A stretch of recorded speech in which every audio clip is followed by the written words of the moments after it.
Good evening. Thanks for calling All Seasons. Dan speaking. How can I help you today? Yes, I would like to make a reservation for the 22nd of April, please.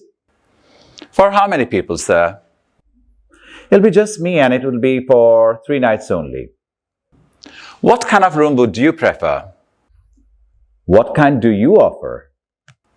Well, we offer the singles for $200 per night, the deluxe for $300 per night, and the super deluxe for $500 per night. And with each upgrade, you get more features. I would prefer the deluxe for $300 per night. Is it a business or a pleasure trip, sir? It is a business trip. Oh, great.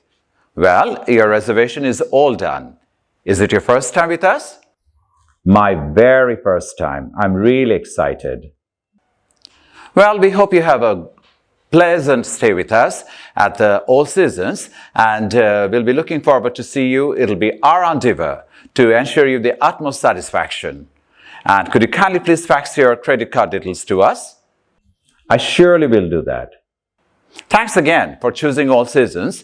If you have any questions or concerns, please feel free to let us know. Otherwise, we'll be looking forward to see you on the 22nd of April. Have a pleasant evening, sir.